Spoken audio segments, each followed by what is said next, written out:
Hola mi gente chula, ¿cómo están?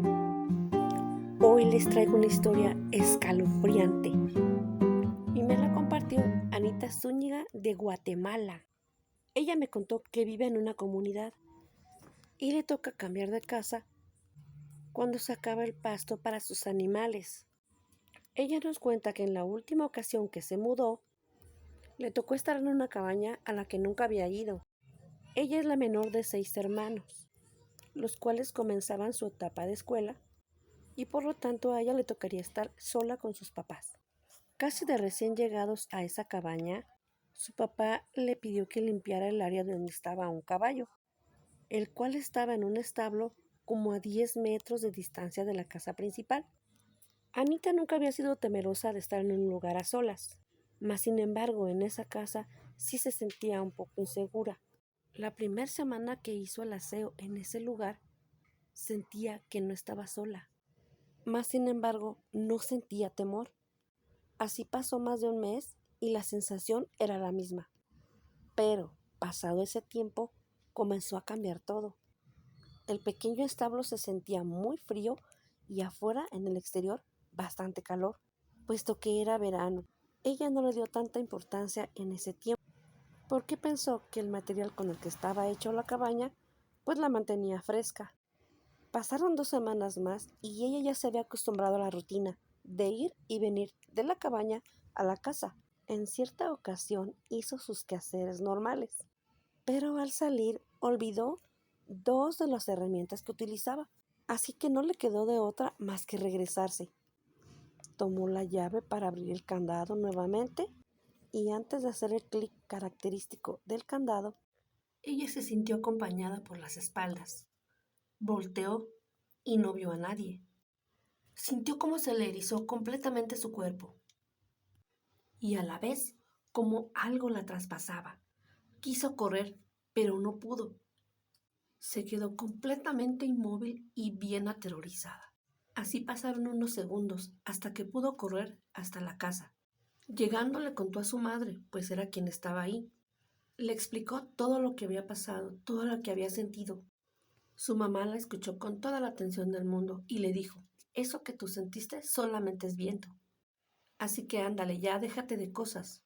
Ve, cumple con lo que te toca y regresas a comer.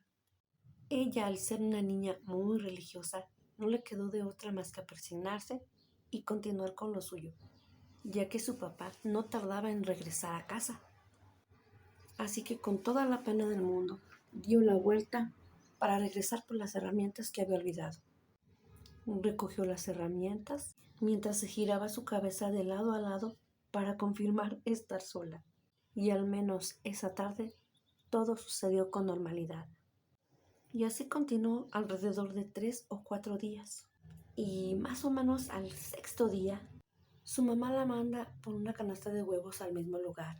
Para ese entonces ella ya había medio olvidado lo que le había pasado. Mas sin embargo, al estar llenando su canasta con huevitos, una sensación bien extraña le recordó que ahí no sucedían cosas normales, porque lo que ella sintió en esta ocasión era mucho más claro y tangible. Sintió claramente como alguien pasó su mano por la espalda y la recargó en el hombro. Para ser más específicos, el hombro derecho, como si alguien en su lado izquierdo le hubiera pasado el brazo por detrás de ella. Y con esto una sensación bastante fría. Ella quiso pensar que era su padre, porque la mano que sentía era grande y fuerte, mas no era hora de que su padre regresaba.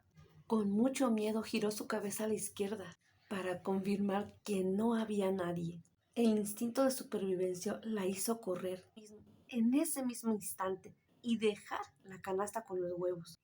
Pero esta vez sí salió muy rápido y gritando. A la mitad del camino, antes de llegar a la casa, su mamá se asomó por la ventana y la alcanzó a ver. La reacción inmediata fue ir y encontrarla.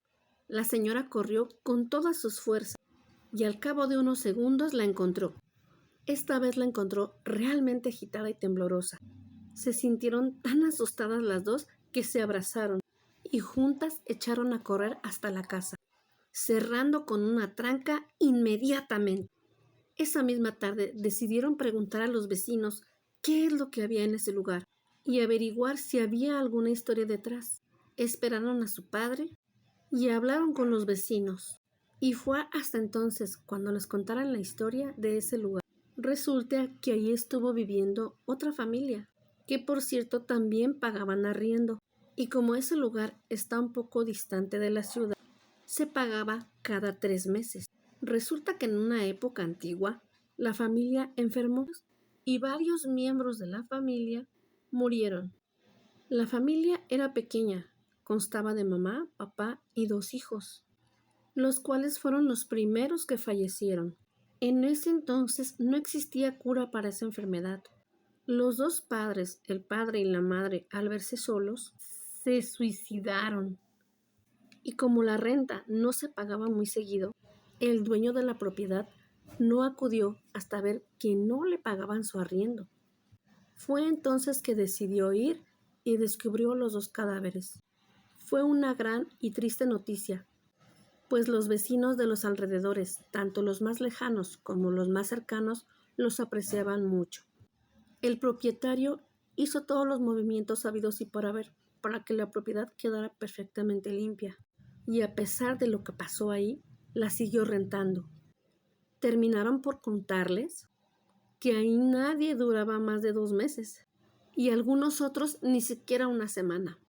Ellos, al enterarse de todo esto, se quedaron sorprendidísimos y comentaron que se irían de ahí lo antes posible.